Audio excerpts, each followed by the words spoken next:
વર્તુળનો 9મો વિડીયો.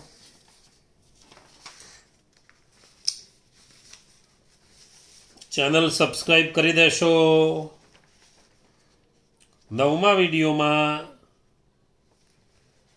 આપણે હજુ પણ થોડી થિયરી જોવાની બાકી છે.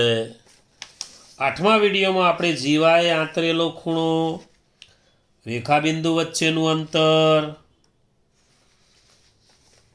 વર્તુળની ચાપે કેન્દ્ર આગળ આંતરેલો ખૂણો, પછી જીવાઓ સરખી તો ચાપ સરખી ને ચાપ સરખી તો આંતરેલો ખૂણો સરખો, એવું આપણે જોયું.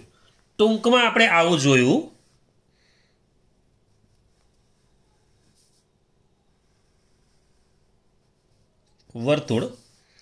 વર્તુળની એક ચાપ PQ,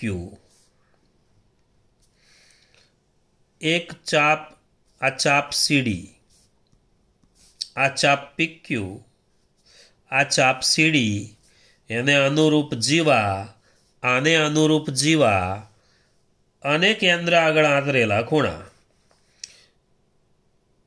ઓ લઈએ તો POQ કેન્દ્ર આગળ આંતરેલો ખૂણો, COD કેન્દ્ર આગળ આંતરેલો ખૂણો,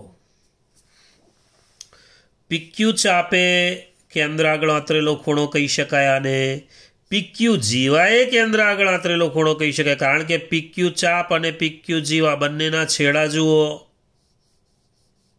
એક જ છે અને કેન્દ્ર સાથે જોડેલા છે, એટલે આ બંને ખૂણા સરખા હોય તો આ પણ સરખું થાય, તો આ પણ સરખું હોય.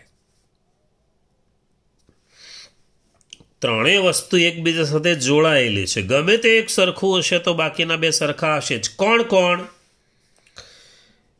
AB ચાપ અને CD ચાપ. AB જીવા અને CD જીવા, આ ચાપ, આ જીવા અને ખૂણો AOB બરાબર ખૂણો COD, કેન્દ્ર આગળ આંતરેલા ખૂણા.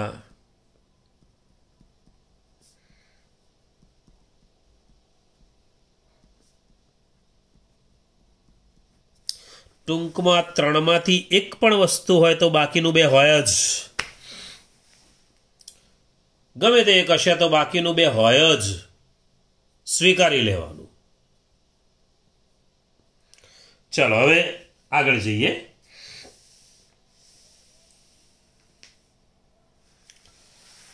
પ્રમેય 10.8.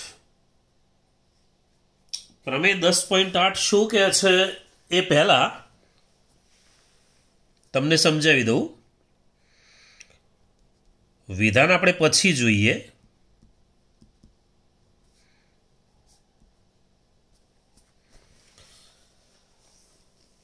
પહેલા હું તમને આકૃતિથી સમજાવી દઉં. આ વર્તુળ,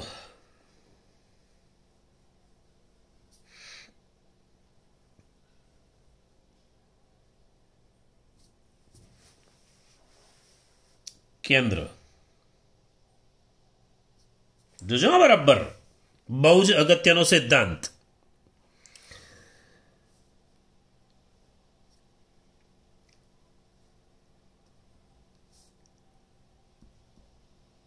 AB લઘુચાપ, લઘુચાપે કેન્દ્ર આગળ આંતરેલો ખૂણો.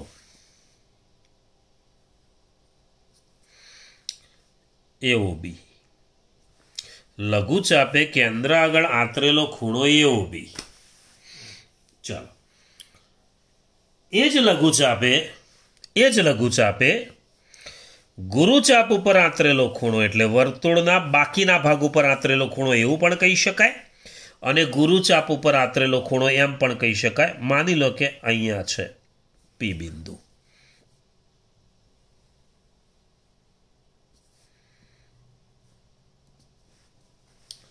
તો એક વાત યાદ રાખવાની, આ ખૂણા કરતા આ ખૂણો હંમેશા બમણો હોય.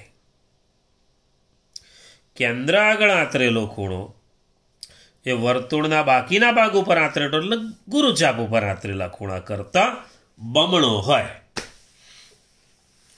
ટૂંકમાં સૂત્ર એવું લખી શકાય કે ખૂણો બી બરાબર 2 ગુણ્યા ખૂણો એપીબી. જોઈ લો, એવો બી મોટો ખૂણો છે, બમણો ખૂણો છે, તો એના બરાબર પેલા નાનાને 2 વડે ગુણી દીધો. નાનાને 2 વડે ગુણો એટલે મોટા જેટલો થઈ ગયો. નાનાને હંમેશા 2 વડે ગુણીએ છીએ. મોટો શોધવો હોય તો નાનાને ગુણીએ છીએ. આ મોટો શોધવો છે.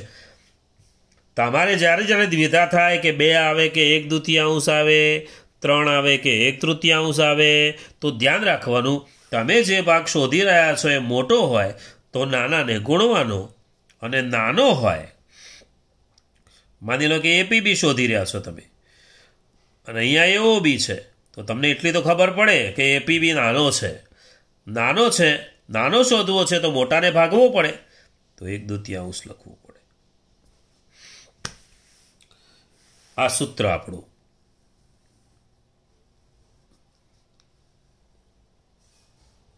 બહુ જ જરૂરી સૂત્ર. ચાલો એક પરિસ્થિતિ જોઈએ આપણે. જુઓ, હું આ જ વસ્તુની બીજી પરિસ્થિતિ બતાવું છું. ધ્યાન રાખજો બરાબર. વર્તુળ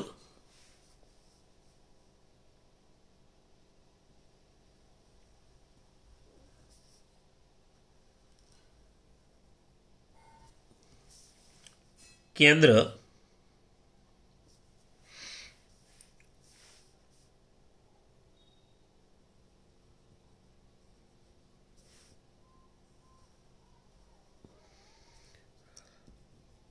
AB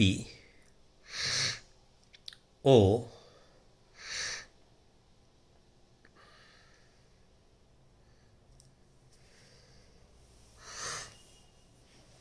P બિંદુ ગુરુચાપ ઉપર છે. જુઓ, પણ માની લો કે P બિંદુ અહીં છે, આટલે છે, તો પરિસ્થિતિ આવી થશે. જુઓ, એપીબી. પણ વસ્તુ એકની એક જ કે કેન્દ્ર આગળનો ખૂણો હંમેશા બમણો હોય જીવા આગળના ખૂણા કરતા. જુઓ, આવી આકૃતિ પૂછાય તો આપણને તરત ખબર પડી જાય. આવું પૂછાય તો થોડી દ્વિધા થાય. એટલે આમાં પણ એ જ પરિસ્થિતિ, એ જ સૂત્ર. ચાલો ત્રીજી પરિસ્થિતિ બતાવું. ત્રીજી પરિસ્થિતિ આવી છે. બરાબર ધ્યાનથી નોટબુકમાં આની નોંધ કરી લેશો. ક્યાંય બુકમાં આ બધી પરિસ્થિતિઓ નહીં આપેલી હોય.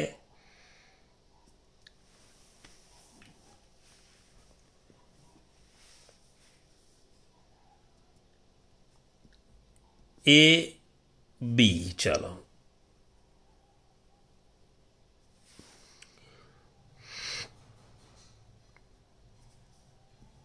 કેન્દ્ર આગળ આંતરેલો ખૂણો. હવે જોજો, પી બિંદુ હું આટલે લઉં છું, આટલે. તો જુઓ, આકૃતિ આવી થઈ. આમાં તો જરાય ખબર ના પડે. વિચારો નહીં તો ખબર પડે જ નહીં. જુઓ ને કેવું દેખાય છે. આ પરિસ્થિતિ જુઓ અને આ પરિસ્થિતિ જુઓ. આ પરિસ્થિતિમાં તમને સ્પષ્ટ ખબર પડે કે આ કેન્દ્ર આગળ આંતરેલો ખૂણો, આ બાકીના ભાગ ઉપર આંતરેલો ખૂણો. આમાં થોડી ખબર પડે. આ તો ખબર પડે એવું જ નથી. એક જ વાત, એક જ સૂત્ર. આના કરતો આ બમણો જ હોય. ટૂંકમાં એબી ચાપે કેન્દ્ર આગળ આંતરેલા ખૂણા કરતો ગુરુચાપ ઉપર ગમે તે પછી બિંદુ હોય આંતરેલો ખૂણો હંમેશા બમણો જ હોય. પરિસ્થિતિ નંબર 4.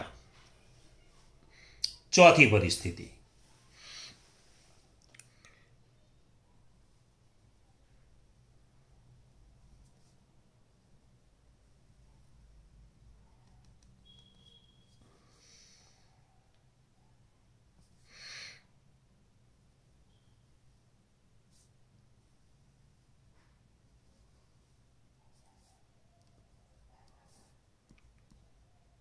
આવું છે, કેન્દ્ર ઓ છે, કેન્દ્ર ઓ છે.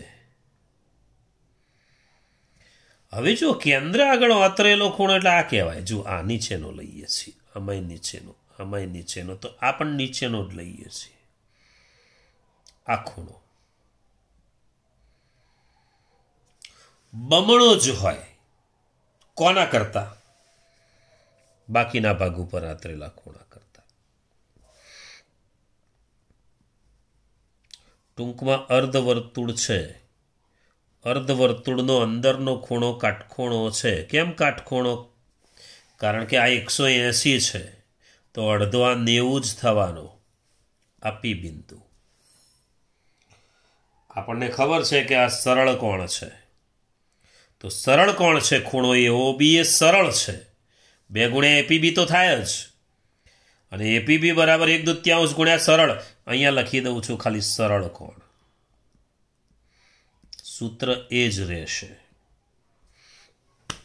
હું તમને એકની એક વસ્તુની વધુ પરિસ્થિતિઓ બતાવું છું.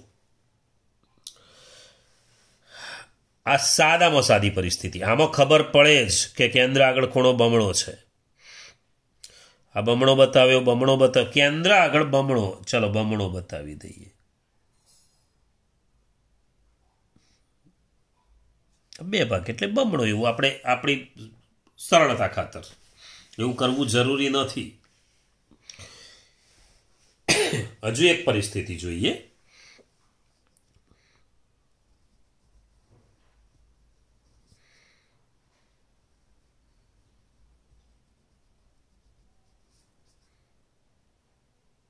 કેન્દ્ર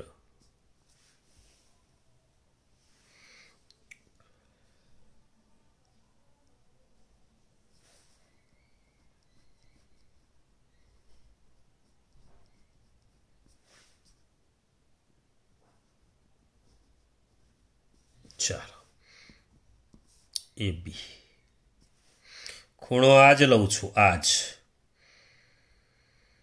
બમણો જ થાય. આ નહીં, આ લઈએ છીએ. વિપરીત કોણ કહીશું. વિપરીત છે ખૂણો એવો બી છે, વિપરીત છે. આમાં ખૂણો એવો બી વિપરીત કોણ છે, છતાં પણ બમણો તો ખરો જ. કોના કરતા? પી બિંદુ અહીંયા લઈએ એના કરતા, એપી બી કરતા, એપી બી કરતા બમણો જ થાય આ ખૂણો.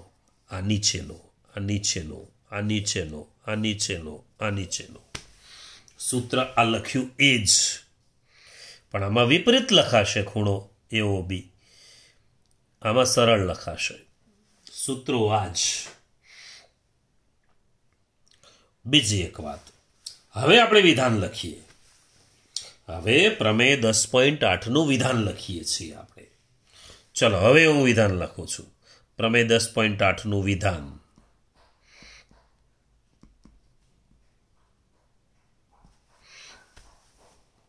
પ્રમેય 10.8 કે વર્તુળના ચાપે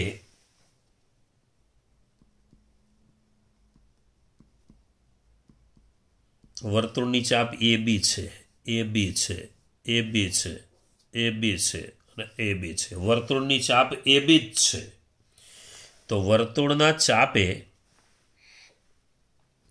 કેન્દ્ર આગળ આતરેલો ખૂણો એટલે એઓ બી. બધામાં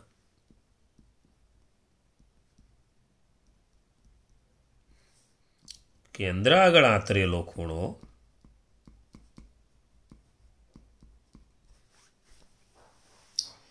તે ચાપે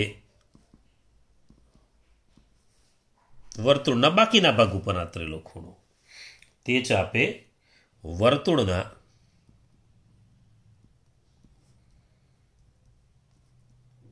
બાકીના ભાગ પરના કોઈ બિંદુએ આતરેલો ખૂણો, કોઈ પણ બિંદુ, કોઈ પણ બિંદુ આગળ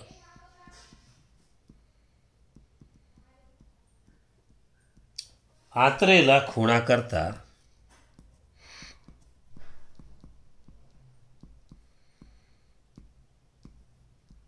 બમણો હોય છે. કેન્દ્ર આગળ આંતરેલો ખૂણો વર્તુળના બાકીના ભાગ ઉપર આંતરેલા ખૂણા કરતાં બમણો હોય છે. બરાબર ધ્યાનથી આ વસ્તુ બરાબર ધ્યાનથી. હવે નવો મુદ્દો જોઈએ. પ્રમેય 10.9. પ્રમેય 10.9.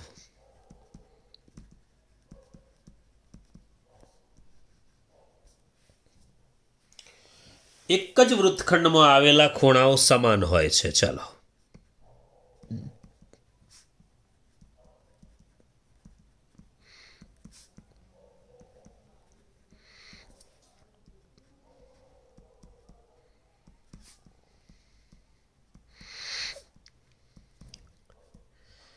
એક જ વૃત્તખંડમાં આવેલા ખૂણાઓ સમાન હોય છે. એક જ વૃત્તખંડ જોઈએ આપણે.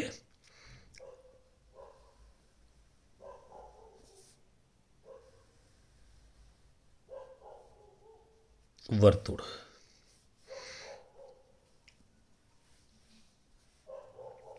AB,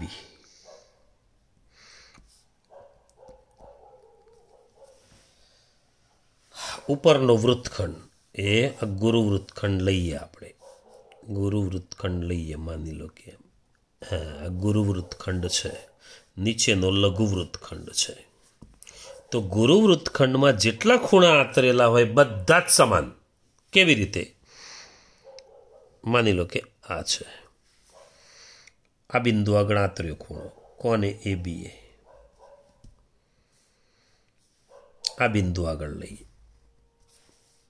આંતર્યો ખૂણો, આ બિંદુ લઈએ, અસંખ્ય ખૂણા દેવાય આવા.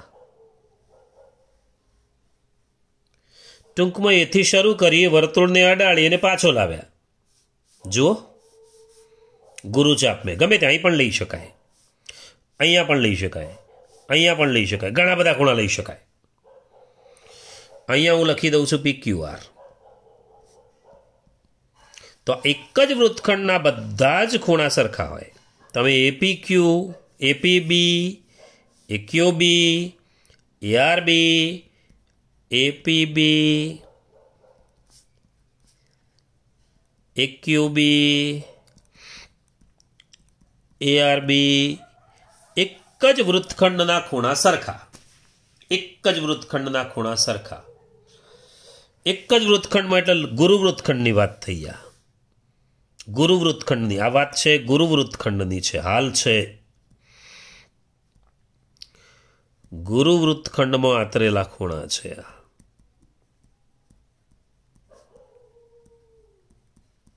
અને ગુરુ વૃત્તખંડમાં જે આંતરેલા ખૂણા છે એ ખૂણા બધા લઘુ હોય. આ બધાનું માપ 90 થી નાનું હોય. બધા એટલે સરખા જ હોય, પણ 90 થી નાનું જ માપ હોય. તો 90 થી નાનું હોય. ગુરુ વૃત્તખંડમાં આંતરેલો ખૂણો હંમેશા લઘુ હોય.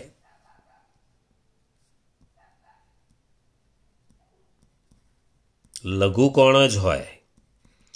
ગુરુ વૃત્તખંડમાં આંતરેલો ખૂણો હંમેશા લઘુ કોણ જ હોય, 90 થી નાનો જ હોય.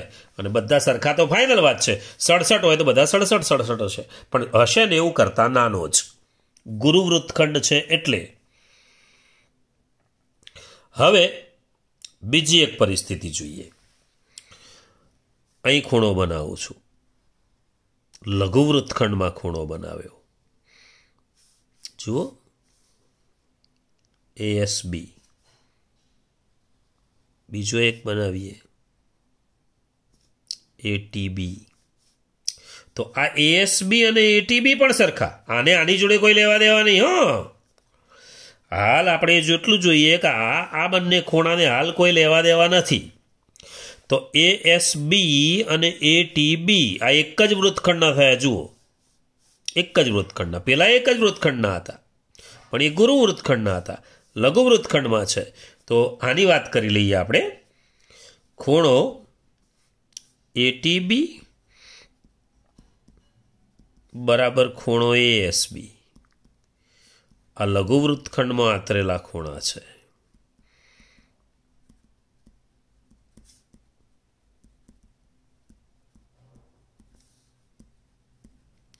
અને લઘુ વૃત્તખંડમાં જે ખૂણા આતર્યા હોય એ સરખા તો હોય જ, સરખા તો ખરા જ, આ જે ખૂણા છે સરખા તો હોય જ,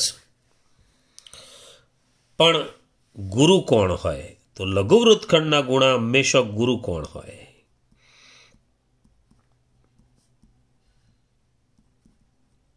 તો એક જ વૃત્તખંડમાં આવેલા ખૂણાઓ હંમેશા સમાન હોય. એક જ વૃત્તખંડના ખૂણા સમાન હોય. જુઓ, છેડા સરખા હશે,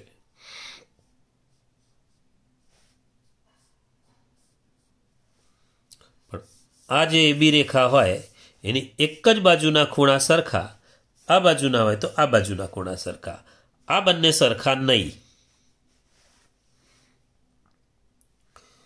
આગળ પ્રમેય 10.10.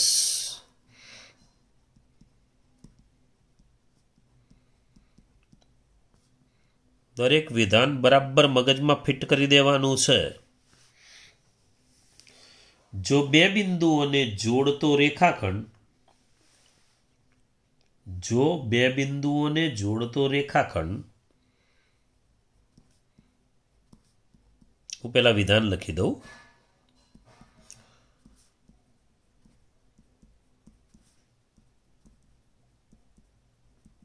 બે બિંદુઓને જોડતો રેખાખંડ એ રેખાખંડને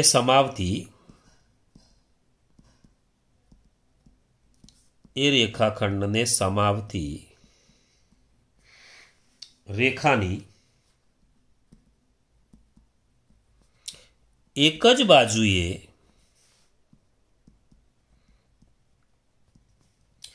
આવેલા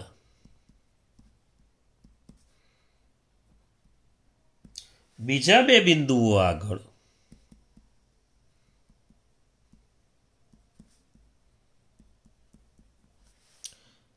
સમાન ખૂણા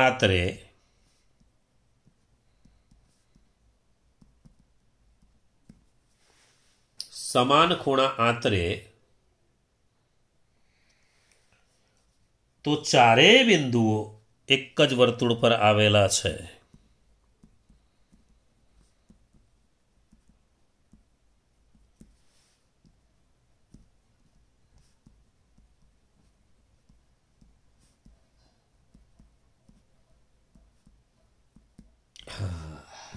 ચારેય બિંદુઓ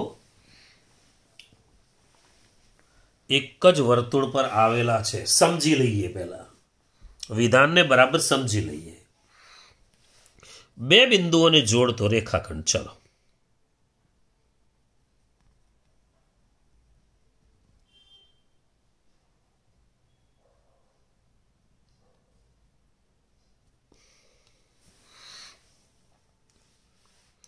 બે બિંદુ, હું બિંદુઓ લઉં છું એ અને બી. ચલો, આ બેને જોડતો રેખાખંડ. જો બે બિંદુઓને જોડતો રેખાખંડ એ રેખાખંડને સમાવતી રેખાની એક જ બાજુએ, તો આ રેખાખંડને સમાવતી રેખા એટલે માની લો કે આ રેખાખંડને સમાવતી આ રેખા છે, એની એક જ બાજુ એટલે ઉપરની બાજુ લઈએ આપણે. ઉપરની બાજુએ આવેલા બીજા બે બિંદુઓ આગળ સમાન ખૂણા આતરે. ચલો, એક આ બિંદુ, એક આ બિંદુ. આ બંને બિંદુઓ આગળ સમાન ખૂણા આતરે છે. સમાન ખૂણા આતરે છે એવું કહી દીધું છે.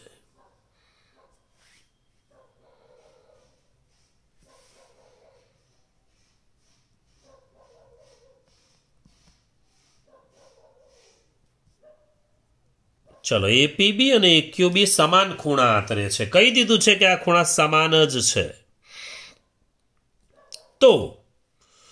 તો ચારેય બિંદુઓ એક જ વર્તુળ ઉપર થઈ ગયા. જુઓ, એ બી ક્યુ પી બધાય એક જ વર્તુળ ઉપર. અહીંયા તો સમાન ખૂણા આતરે કોણ આવે? કઈ જગ્યાએ સમાન ખૂણા આતરી શકાય? વર્તુળ હોય તો જ. કીધેલું જ છે વૃત્તખંડ હોય તો વૃત્તખંડમાં સમાન ખૂણા આતરે, તો ચારેય બિંદુ વર્તુળ ઉપર છે. પાકી વાત. હવે આ ચારેય બિંદુ એક જ વર્તુળ ઉપર છે એટલે એને વૃત્તીય બિંદુઓ પણ કહી શકાય. આ એ, બી, પી ક્યુ એક જ વર્તુળ પર છે, માટે વૃત્તીય બિંદુઓ છે. વૃત્તીય બિંદુઓ કહેવાય. વૃત્તીય બિંદુઓ કહીશું. આગળનો મુદ્દો જોઈએ. હવે છેલ્લી થિયરી બાજુ જઈ રહ્યા છીએ.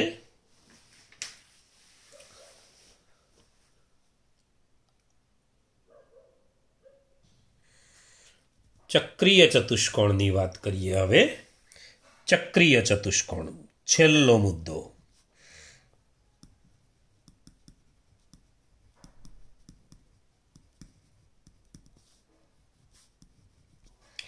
ચક્રીય ચતુષ્કોણ એટલે એવો ચતુષ્કોણ કે જેના ચારેય બિંદુઓ, ચારેય શિરોબિંદુઓ એક જ વર્તુળ ઉપર હોય. ચારેય શિરોબિંદુઓ એક જ વર્તુળ ઉપર હોય. તો જે ચતુષ્કોણના બધા જ બિંદુઓ એટલે ચારેય જ બિંદુઓ, જે ચતુષ્કોણના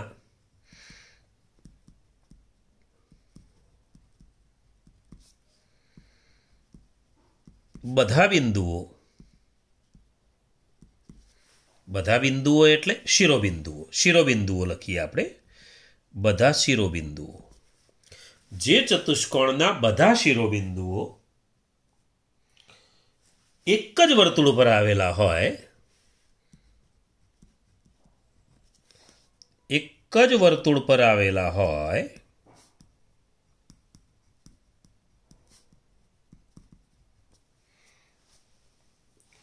તે ચતુષ્કોણને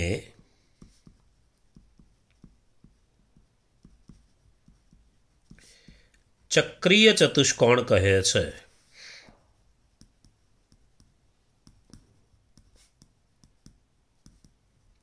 વાતને જરા સમજી લઈએ. એ આ વર્તુળ,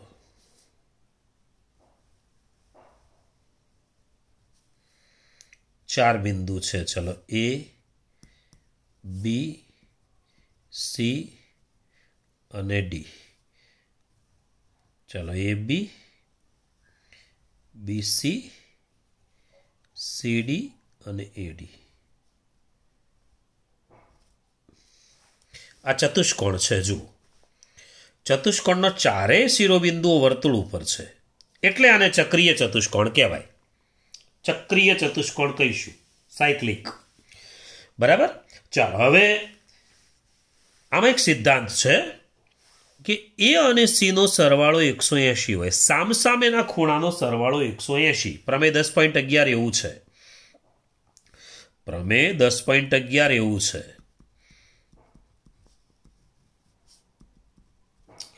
કે ચક્રીય ચતુષ્કોણના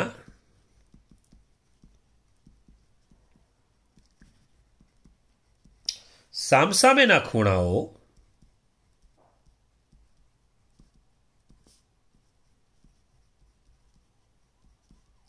ની પ્રત્યેક જોડના ખૂણાઓનો સરવાળો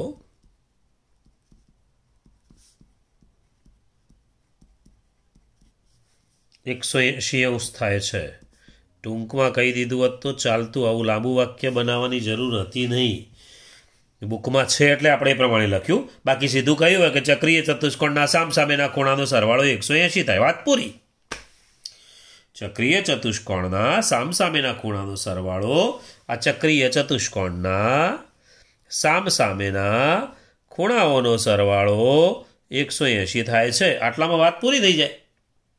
તો જુઓ, સામસામેનો એટલે એ અને સી, આ બેનો સરવાળો 180. તો લખીએ આપણે ખૂણો એ વત્તા ખૂણો સી બરાબર 180 અને ખૂણો બી વત્તા ખૂણો ડી બરાબર 180.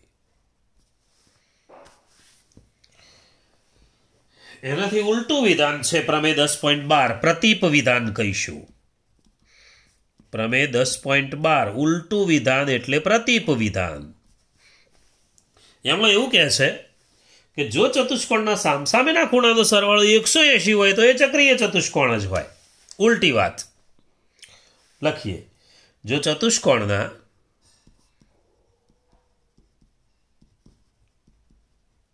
સામસામેના ખૂણાઓની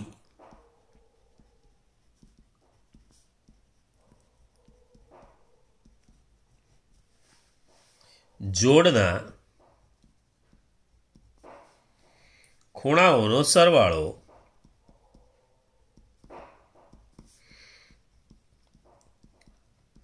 180 અંશ હોય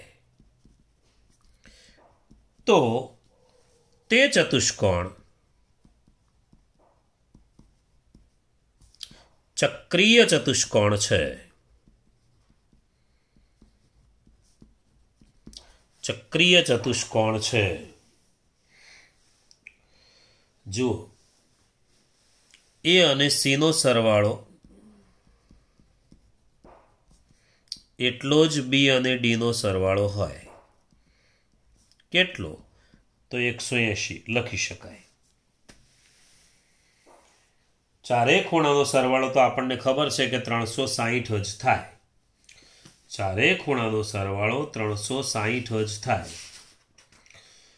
તો વર્તુળમાં આટલી બાબતોનું થોડું ધ્યાન રાખવાનું છે. હવે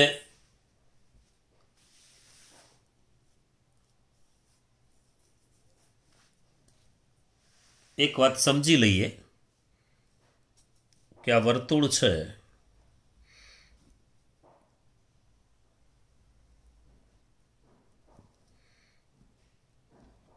આવું આપેલું છે.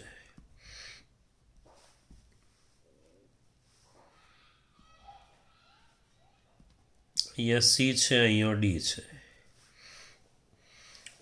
તો જુઓ, એબીની એબી રેખાની એક જ બાજુએ છે સી અને ડી બિંદુઓ. આવું જ્યારે હોય તો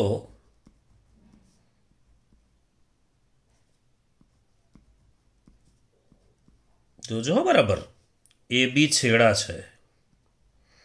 વર્તુળ ઉપરના બે બિંદુઓ એટલે બે છેડા એમ લઈએ આપણે.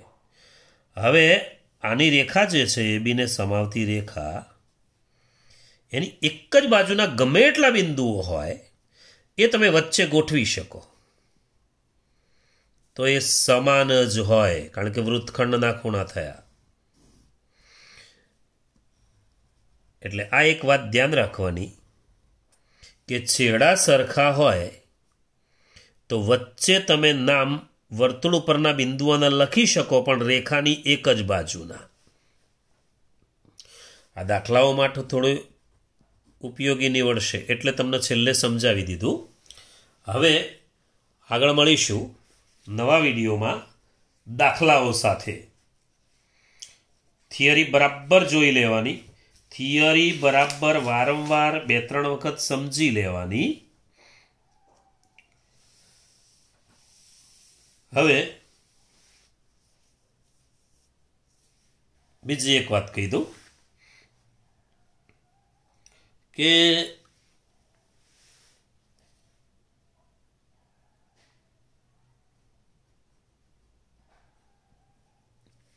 એક બિંદુ હોય તો એમાંથી પસાર થતા અસંખ્ય વર્તુળ મળે. એક બિંદુ હોય તો એમાંથી પસાર થતા અસંખ્ય વર્તુળ મળે. જરાક ઓબ્જેક્ટિવ માટે ધ્યાન રાખી લેજો. બે બિંદુ હોય, બે ભિન્ન બિંદુ હોય તો અસંખ્ય વર્તુળ મળે.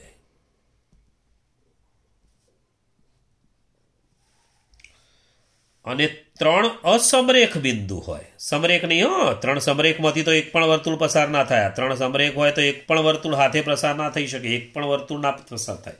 ત્રણેયમાંથી જતું હોય એવું વર્તુળ ના મળે આપણને. ચલો, 3 અસમરેખ હોય તો અનન્ય વર્તુળ પસાર થાય. અનન્ય એટલે એક અને માત્ર એક.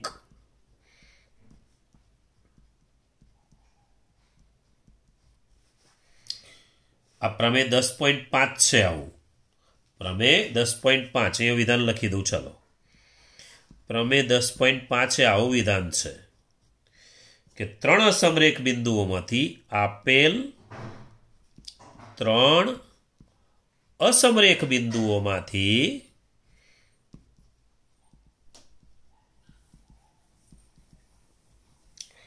એક અને માત્ર એક જ વર્તુળ પસાર થાય છે. એક અને માત્ર એક જ વર્તુળ પસાર થાય છે એટલે અનન્ય કહી શકાય.